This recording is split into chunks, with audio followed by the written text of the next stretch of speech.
How many hours you got out? Thank you in advance for giving you their time and attention. Mike? We only have 15 minutes though. You wouldn't mind we started out with the Pledge of Allegiance, would you? Commissioner, thank you. I appreciate the introduction. I pledge allegiance to the flag of the United States of America and to the republic for which it stands, one nation, under God, indivisible, with liberty and justice for all. I want to start by apologizing to the people in the hall. We obviously didn't arrange, or I didn't arrange the site. We tried to do this as quickly as possible. Like the law.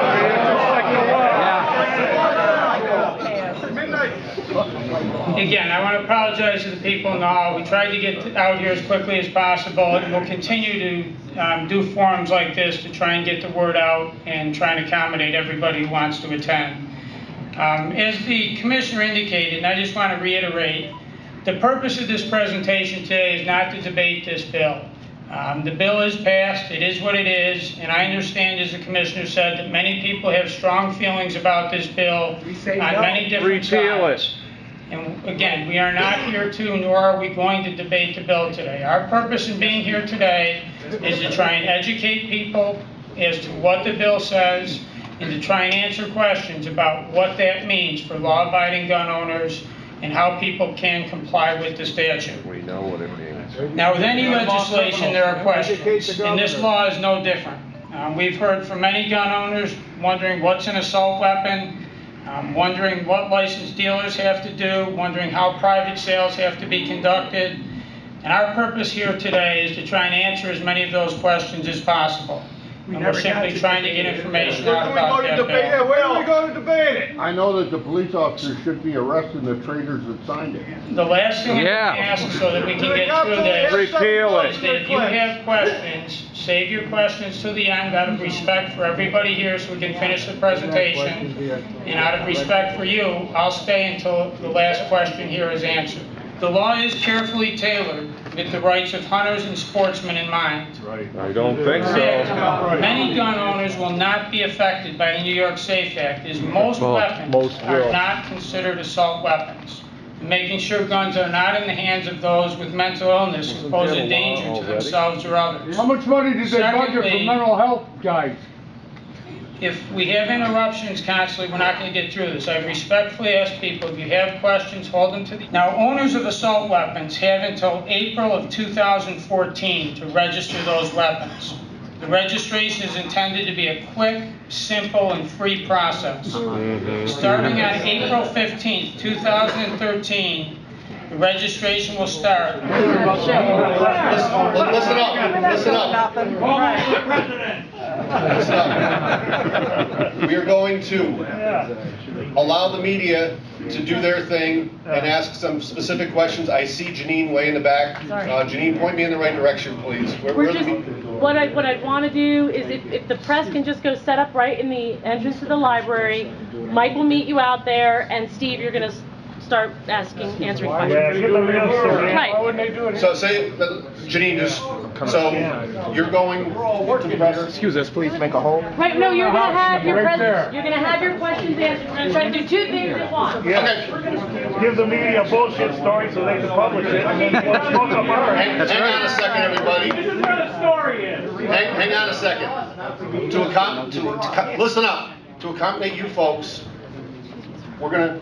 We like to hide your questions. Yeah, right in front of us. The news is published every 9 minutes. We're going to make an audible at the line of scrimmage. The media doesn't want to... We're going to make an audible. Take questions. We're going to take questions. There you go. Come on. No. Presentation, and then we'll take questions. Public venue. What's going on? What's going on? Oh, everybody. Can't hear you. Can't hear you. Stand at the podium. Stand at the microphone so we can all hear. Questions at the Listen, mic. some people may want their questions heard, other people may not. And I want to respect everyone's right to ask questions in a Who forum that doesn't they want to want to have get this question answered. heard? So we're going to stand here and answer questions. This is not a public debate. This is to answer individual questions. No. Freedom of speech. There we go. Here's my question. There was no debate. I don't think anybody would dispute the fact or the idea that some of these things were rushed and not well thought out. My question is, assuming everything that's going on now is going to be somewhat standard, what is the position of those people that enacted this law if in fact these laws prove to be ineffective and the murder rate does not go down and the violence continues and the criminals continue to hold on to their arms? They're gonna ban all guns. more people killed by knives and guns, you're banning them? The question asks, what's the position of the people who want to comply with the law? Take the message back to Albany. No, you listen, I was respectful and listened to the questions, you be respectful and listen to the answers. If you want to know what your elected representatives think, you have to direct your questions to them. I'm not here to answer them. What do you think? Again, I'm not here to debate the law, I'm here to answer questions about what the law says, to the extent that people want advice about how they can comply with the law. We'll do our best to provide you with that advice. Thank you. Nice answer. Nice answer. With the speed of law that's probably not going to do it, what are the penalties going to be imposed on law-abiding citizens if they do not go along with what you say? Life in prison. They showed you in place. 3 felonies. Second Amendment. Another question is, Take you out back and shoot you, or else. 3 felonies and it's life. We're done. so much. Are you talking about the state police website? No, the guns say that no penalties are listed on there. Yes. Why aren't the penalties listed on there? You know, it's a dynamic website. We can throw up some penalties. That's a good idea. They're gonna do it later. So answer the question. They're gonna do it after they read them all. On the website, you guys. No, move The forward. question is, why aren't the penalties on the Safe Act website? We're trying to respond as quickly as we can and as fully and comprehensively as we can. So the penalties are a matter of law. I don't have any problem with adding the penalties out there. As a matter of fact, you know, there's significant penalties with respect to straw purchases. Most of you folks know about a straw purchase that occurred down the road a little ways, and those enhanced penalties for straw purchases. I think it might be a good idea. I don't think there's any problem with adding the penalty to the PowerPoint. Tell us the penalties now. Yeah, what are the penalties? Depends on how much money you got. And what's going to happen to me? Am I going to be arrested? Every fact pattern is different, and I don't even know what scenario under which you encounter law enforcement with any loads in your gun. So, Say right now. Your question is if you're going to be arrested, and one thing we can't do, you know, you're asking what local law enforcement would do, and that's a question I can't answer. You know, the sheriff or the police officer that you encountered would have to answer that. What is the law? What is the law? Nobody read it yet. Explain the law to me. I explained it once, and I'll explain it again. Still writing it. They're coming up with ideas. Sometime late tonight. The law says that if you have a 10-round clip or less, you can keep that clip, but you're only allowed to have 7 bullets in it. And then your next question was, am I going to get arrested? And I'm telling you that I can't answer that question. It would be up to the police officer you encountered in the situation you encountered them, and they would have to make a decision. Then why put it on the books? 2 questions, no answers. So they're the judges. Again, it depends on the circumstance, it depends on whether or not you have a gun with it. Here's a hot mic right here. Why won't you answer questions? He'll write the answers tonight. Starting to feel uncomfortable? You're almost as red as your tie. Too bad. Concentration camp. Just Como shill. I have a question. Last week's Thursday, I contacted Senator Schumer's office. I was looking for information with respect to how the 1994 ban affects public safety. And his liaison, Andrew, in the DC office told me that to date there have been no studies on that. So I have to ask, from your experience in law enforcement, how do you expect They have new gun classifications, magazine limits, a good firearm question. registration, pistol permit renewal is going to affect public safety or reduce it based on no factual or historical information. Very good question. And again, that question goes to... Very good, very good. Yeah, that question is really a debate over whether or not this law should be in place, and that's not what we're here to do. Again, no answers, no answers, no answers. I told you in the beginning, we're here to tell you what the law says. And tell us what We're it here to says. answer What are the penalties? You tell your kids, you answer us. Experience as a prosecutor, I prosecuted at least 2 cases involving multiple shootings from assault weapons, one of which killed a pregnant young woman, and the other which killed a young man. And what percentage of that is in New York State? Again, I don't have percentages, and I'm not here to debate whether it's a good or bad law. I'm What's the simply here to tell percentage you with what the assault law weapons? says. And I told you again, I'll tell you again, what the law says is if you had an assault weapon, It's an it was unjust legal. law. No, listen to the Unjust answer law. before you yell the next question. It's unjust, everybody knows If you it. That's why had we an do it. assault weapon that was legal as of January 15th, when this law was passed, you can keep that gun if you do one of a couple of things. For One, now. register it online, or 2, permanently modify it so that it doesn't meet the definition. How you doing? There's a document that came out in November from West Point concerning Combating Terrorism Center, and it seems to be profiling those in opposition of gun control legislature. And I'd like to know if you know, has this document influenced those who have made this law? And again, I can't speak for the people who passed this law. I don't speak for the senators, I don't speak for the assemblymen. I can simply tell you Sheldon what the law Silver says does. that they passed. And again, if you have questions about what anyone, Sheldon Silver or any other representative or any other senator speaks, you've got to direct the questions to them. I don't and can't speak for them. They don't listen. Thank you very much. They don't care. Everybody should read this, folks. Go download it. What is that? It's from West Point. Can I keep it need a back? police officer. What is the website for that? Don't be bashful. You a police officer? What was your oath of allegiance?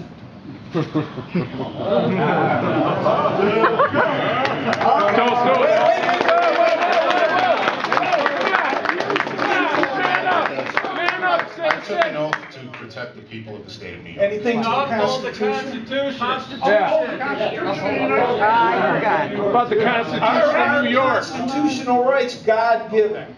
Sir, Amen. question about... No, listen. If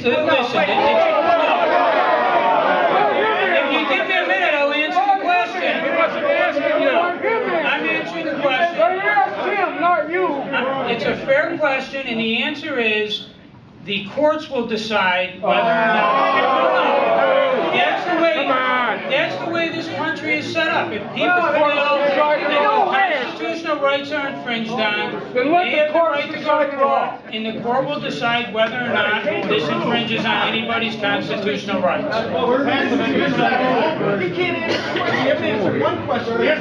question is, if you took the oath of allegiance, like a lot of these people who served in the military, they uphold the Constitution. Our Constitution are God-given rights. Who is speaking for God here? We are not, as I said in the beginning, speaking for God. We're not speaking for the legislature. We're not speaking for the governor. We're simply trying to tell you what the statute that your representatives passed says. We're trying to tell you what you can do to comply with it. If you don't like it, if you want to challenge it, if someone thinks it's unconstitutional, there are vehicles to do that. This isn't the place to do it. We don't make those decisions. Would you arrest me if I violated the Constitution? And again, I don't have the power to arrest anybody. Would anybody? Would you arrest me if I violated the Constitution?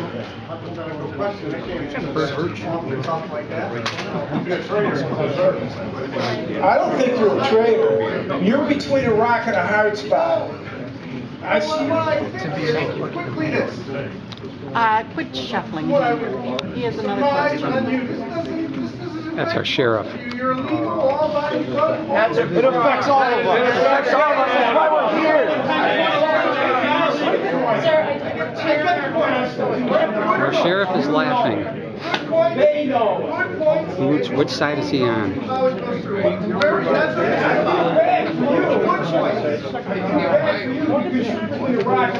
That's what this is about. You gotta knock on the door. That's what this is about. Bring it up. The Indian town worked out for them. Come this way, please, if you have a question. We have a mic. I got one. Okay. First of all, I do want to thank the law enforcement for show up. We do realize you're in a difficult position. We're behind you. We're behind you. As long as you follow the Constitution. Questions. Where's Titus The Tag? person who has a handgun with a 15-round magazine like this gentleman, a lot of manufacturers are coming out saying that they are not going to make magazines to retrofit these firearms. So you stand up here and you tell us that us law-abiding citizens are not going to be affected, but you turn his gun into a paperweight because after April 15th, it'll be illegal. The next question is, with only be able to sell handguns with magazines of 7 rounds or less, you've eliminated 90% of the handguns on the market in New York State. That is a handgun ban. Yeah. And you tell us that it didn't affect anybody in here who's law-abiding? How is that possible? It's a lie. When 90% of the guns in a few months will not be able to be sold in this state. I mean, I think you make a good point about magazines. I can't predict the future of what Glock or any of the other manufacturers will do with respect to making 7-round magazines. You also have the option of modifying, and I've spoken to some of you offline. Modifying and permanently modifying are terms that haven't been fully defined, and I think reasonable people could disagree about whether putting epoxy on the last 3 in your chamber to make it a 9 is a permanent modification. Putting dummy bullets in there is a permanent modification. There are highly technical issues that we have to work with. I'm not going to tell you with certainty that Glock is going to, race out, see a market opportunity and run it. I'm with the Shooters Committee of Political Education. They have told us that they are not going to retrofit their guns, because if they do, then they feel that this law will spread around the country. So they're going to make an example of New York State, and most of the other manufacturers, I'm assuming, will do this, will take the same stance. So therefore, I'll defer to you on that if that's what you've said with them. Yeah. And therefore, you have automatically made 90% of handguns to be sold in the future, and many possessed now, illegal. But people come up here and they say, well, this is not affecting the law-abiding citizens. It's affecting 90% of the people in this room, I guarantee you, in one way or another. New York State. Little pieces at a time. Is there a limit on the clips that you can carry? By the way? Hold on. Nope. Hold on. Next to why don't cops have 7-round magazines? So then I can have 21 rounds in my semi-automatic just by a half a second pushing a button and jamming another clip in. Why don't we let this gentleman go next? All right, I have a very specific question on a gun I own. This is in regards to the bill that was passed, and especially the first one, the 1422 that didn't go through. On that bill, the way I understood it was after the first 5 years, New York wanted total confiscation of our weapons. That's after we register them. And I was just curious, how are you going to go about Can I stop you there just with one point of clarification, and then I'll give you your say. Yeah. The previous caller talked about microstamping, and you're talking about a different version of the bill than the one that was enacted. And that's fine. I mean, it's good that you're informed about these issues, but with time, with a lot of people having questions, I'd rather spend the time talking about Chapter 1 of the laws of 2013. And again, Well, we all know that's where they're headed. They didn't get it through this time, but that's where they're headed. That's why as soon as we register our weapons, they'll be confiscated. That's right. So I don't know how you think that's going to go. And you're talking about responsible gun owners, which there's a lot of them here. But we don't have any responsible politicians. That's what we need. Yeah.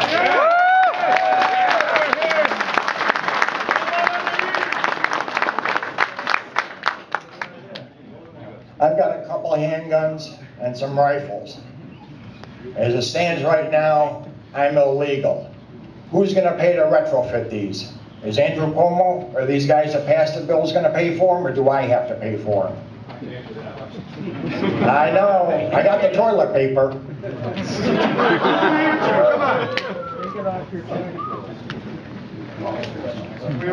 What's the answer? What's the answer? I assume that since he walked away, it was a rhetorical question. No, we want to hear it. I was done with my question. Who's going to pay for it? Who's going to pay for it?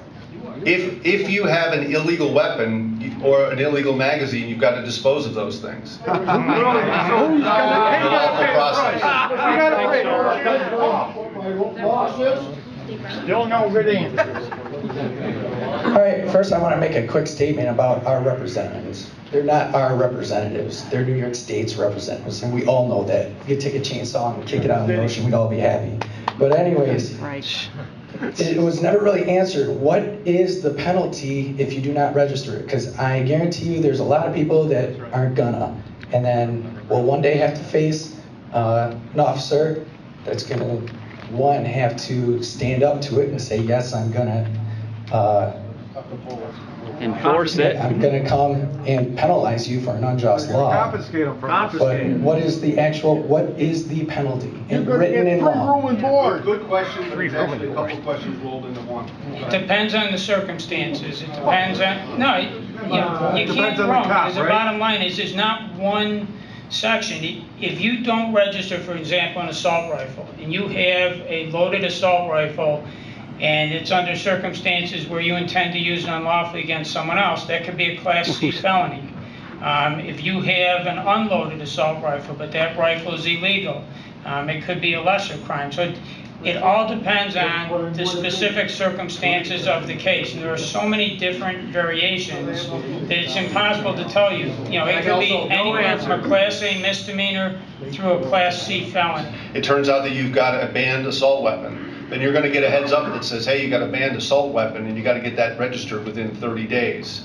And then there's a distinction in the law between willing and intentional violations and knowing violations. And this happens all the time at roadsides. Again, Chris would be able to explain that. If you say, I know darn well that it's not registered and it's never going to be registered, then you might be evincing an intent that to knowingly possess it in violation of the law. And I'm fairly confident at that point it's an A miss, but it's intended to be a warning followed by a 30-day period that would allow you to pursue some of your remedies, and then if at that point, then the statute kicks in a little bit further.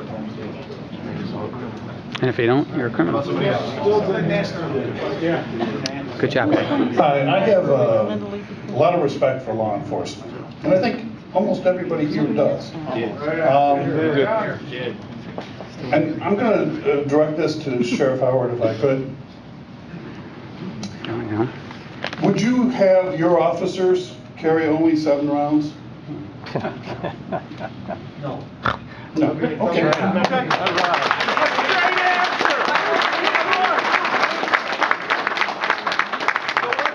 Better than us. I have carefully read the law, very carefully. And there is an exclusion in there for police officers for parts of the law through the penal law. I carefully read. The exclusion does not include magazines for law enforcement.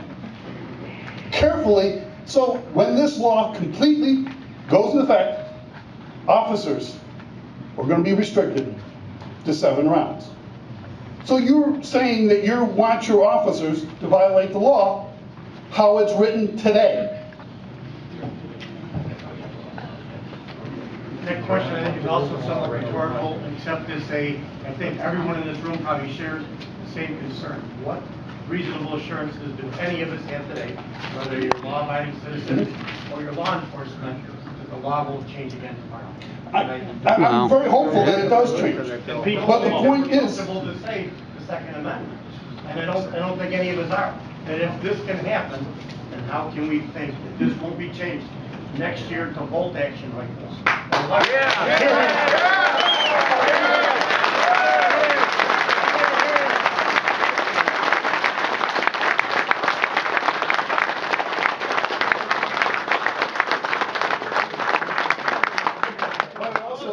don't want to see officers only carrying 7 rounds. I want them carrying full clips. But I also want our citizens to be able to do the same thing. Yes. Law-abiding citizens. Yes, law-abiding citizens. You're not going to protect your home with 7 rounds, that's for sure. Good job. How many are here are Rutgers? How many are veterans? Here, we got a dead one here. I spent 2 years floating around in the Mediterranean to protect us from the communists. From 57 to 59. And when I get home, where do I find them? They're here. Albany. They're in Sacramento. They're in Albany. They're in Washington. But my question is, at the particular time, nobody has mentioned yet, you said registration for the rifles will be free. How long is that going to last? What is the cost to register our pistols? Are they going to try to price us right out of the range so we can't afford them? This is the same slippery slope that the Germans did. That's right. If you backed up 60 or 70 years ago and you put a brown shirt on Mr. Cuomo when he was on television, you would look just like Hitler when he was president. Yeah.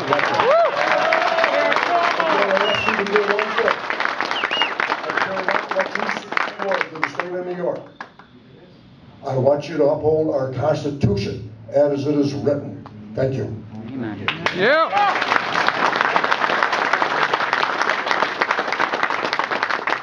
Again, my thanks to you being here, but I get the sense that you're here to get a sense of feeling from the people that are going to be affected by this new law. And I get a sense from the audience here that there's not a lot of enthusiasm for compliance. Now, what comes to mind, as old as I am, I don't remember the Roaring '20s, and that compliance was a very big problem there. And I can see that compliance is going to be a big problem in upstate New York at least. So my question would be, are there prisons being opened up for those of us who won't comply? Are there going to be additional courts to handle those of us that say, well, this is an unconstitutional law? We'll try to see what jury nullification might be able to do. All right. I think the message that you should take back to the politicians saying that you did a bad thing and you made a big mistake and this law should be repealed now.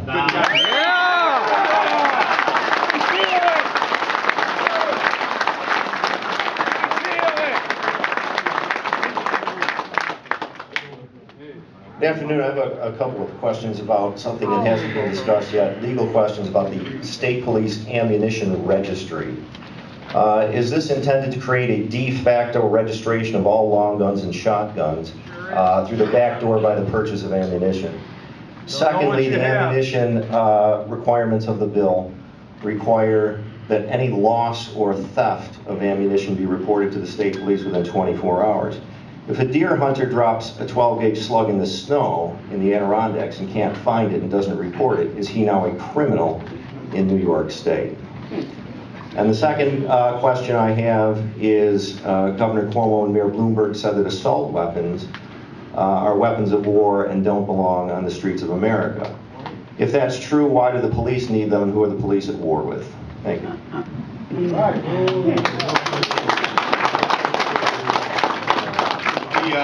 The ammunition provisions go in probably more than a year from now because we've got to set up the computer infrastructure to do that. The purpose of that is to track ammunition sales specifically.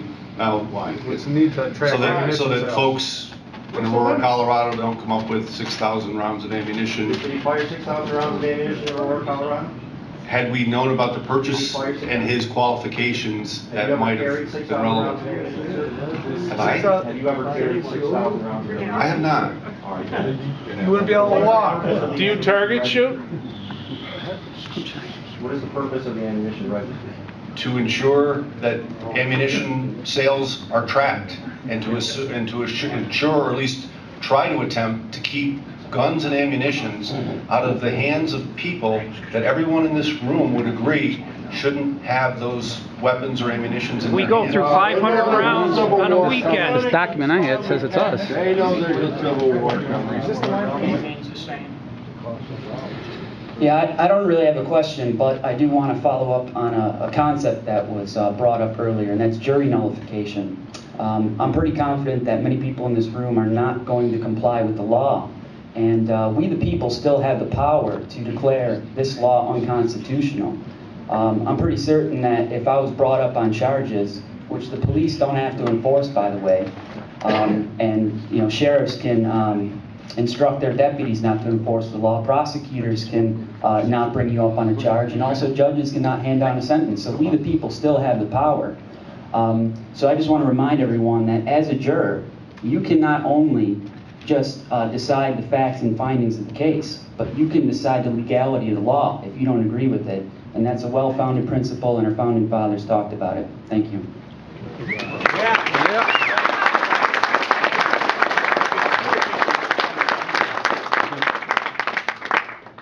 I got a question about the ammunition.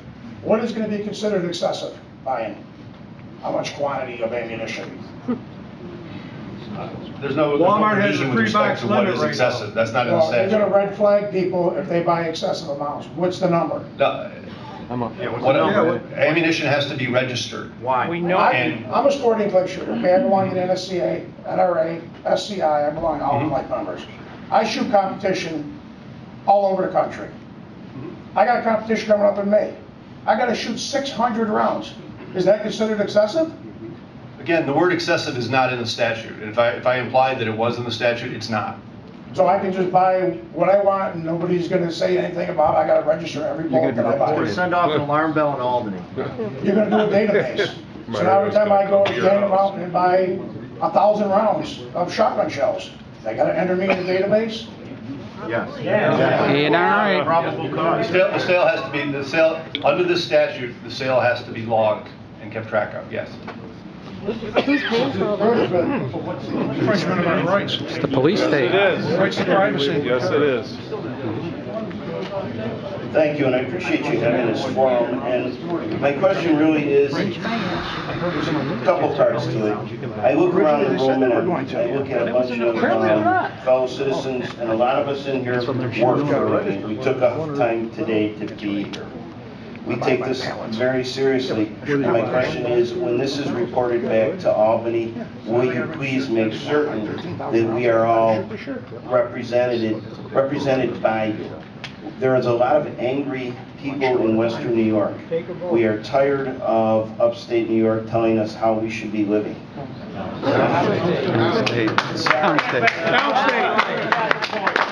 Little nervous. The idea here, though, is that, as you see around the crowd and you speak, there's a great deal of anger.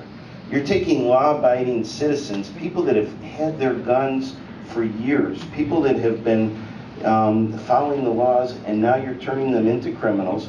You're making them angry.